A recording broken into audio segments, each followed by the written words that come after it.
Hi everybody, welcome back to my channel. So I often do still get a lot of questions from you guys on salary and how much you actually can earn when you move here. So I think, it's quite an important topic and criteria that you basically think about before moving here, right? So you're going to be thinking about, can I sustain when I moved to Canada? What are actually deducted in your pay? So in this video, I'll talk about 3 points that we'll cover today. So the first point that we'll cover would be what are the different criteria or taxes that are deducted within your pay slip. And second, we'll talk about how much you actually get in total and how much are each of those criteria that I'll mention early. And third, can you actually save every month? So I'll use my own example. This is not a hypothetical example I'm putting out there. This is the number that I got from my first ever paycheck when I moved here on my first ever job. So if you want to look into that and you're curious to know how much I actually get from the time, then stay on and watch. All right, so let's talk about what are actually being deducted in your payslip. So in this example, this would be on a regular employee, not if you're self-employed, you have a business, or you're an independent contractor. So every month, every paycheck here in Canada, at least for the jobs that I've had, it's always 2 paychecks per month. So that could really depend on the company. For me, it's always or have been on the 15th and the end of the month. There could be other companies as well. It's every 2 weeks, regardless of the date, it's 15 or 16. So let's take a look at what are the different taxes that's actually deducted into your pay. Now, the very standard is firstly would be your federal taxes. So I live in Ontario, and there would be a certain number or percentage that you have to pay every month, and you also can add in other expenses that you can write off in your payslip. But for me, I just paid the standard, and I'll show you later on as well how much that actually is every paycheck. So you have to check which province you actually live in, and then from there on you'll see how much gets deducted in your paycheck. Now, the second criteria that gets deducted to my paycheck would be your CPP, or the Canada Pension Plan.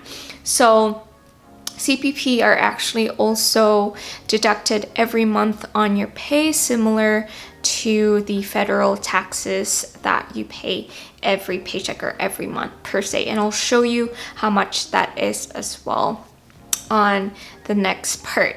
Now, another one that gets deducted on your paycheck would be what we call employment insurance. So employment insurance is quite a good benefit that Canada provides.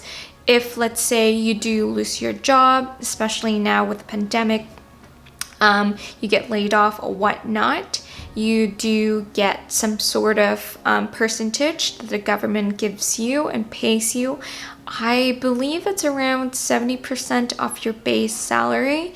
I'll take a look into that and I'll confirm down below, but it is a certain percentage that the government pays you until you get a job. I believe employment insurance, you can get paid on it up to a year, but you do have to prove to the government that you're actually going out for interviews and you're actually going out there and looking for a job and trying your best. So those are just some of the very standard taxes that's of course deducted from your gross pay. So it really depends as well if you are looking into or you are paying into a group RRSP plan, which is an investment account here in Canada, then that could be deducted as well. But for me, we'll focus on those 3, which is the federal taxes, the CPP, and the employment insurance. All right, so let's take a look at how much that's actually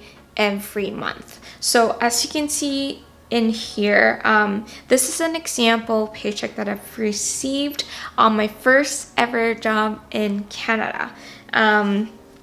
So my base salary on this would be around, I think it was $57,500, and this is just one of the 2 payslips that I receive every month. So like what I've said, it's on the 15th and it's also on the last or the 31st of the month, or 30th if there's no 31st. So as you can see in here, the payment date would be on 2018-05-15 to 2018. Sorry, that's the payment date. Yes, that's correct. So that's on the 2018 May 15. Now let's take a look at the different taxes. But you can see in here my regular rate and my total gross, I'll circle that out for you, would be $2,395.84.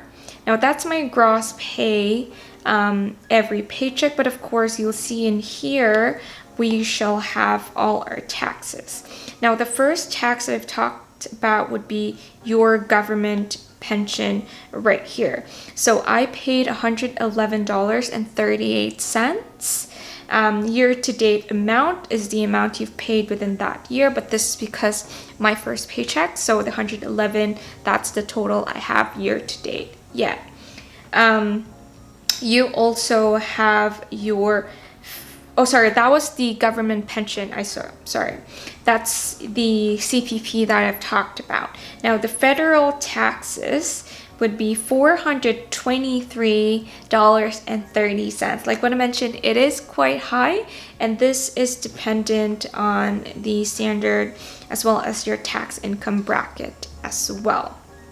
Now, the EI, like what I've told you, which is your employment insurance, I paid $39.77. So that's all. That how they calculate everything is also dependent on your base salary. So on the 57,000, you now have a very good idea on how much that is. So my current, or my total deductions, you can see in here, total deductions is $574.45. So my net pay every month is here, $1,821.39. So this is weekly. Okay, this is weekly, so we times 2 that. That's what I roughly get in a month. So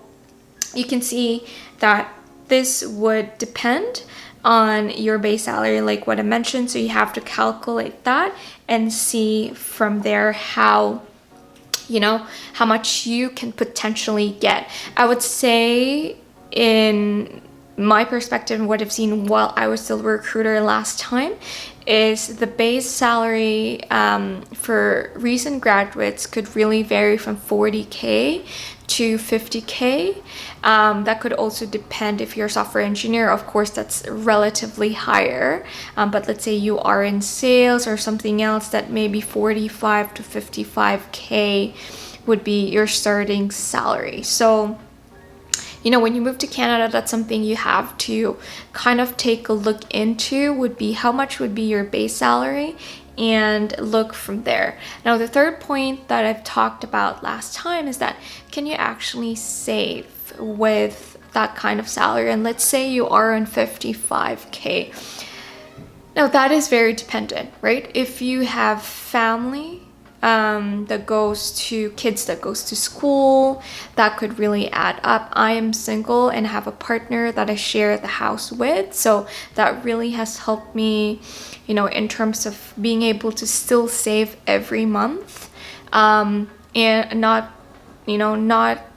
looking, or not, I don't have to pay extra because we don't have kids. So that could really depend on, are you a single income payer? Do you have kids? Do you have family? For me, at least, I still can save every month on that kind of salary at the time. right? So that could really depend on your situation. But I hope you guys enjoyed this video. If you feel that you've learned anything today, like the video for me and support the channel by subscribing to me as well. I do make videos twice a week, and I make videos about everything, about vlogs, Canada, minimalism. So if you are looking to get notification every time I push a new video out, subscribe to my channel. And like what I said, if you have any questions, DM me on Instagram. I'll put my Instagram link below. I'll put it here as well. Send me a message, put a comment down below, and any questions I've had in the numbers that I posted today, and I'll get back to you as soon as I can. Well, I hope you enjoy, guys, and I'll see you on the next video. Bye.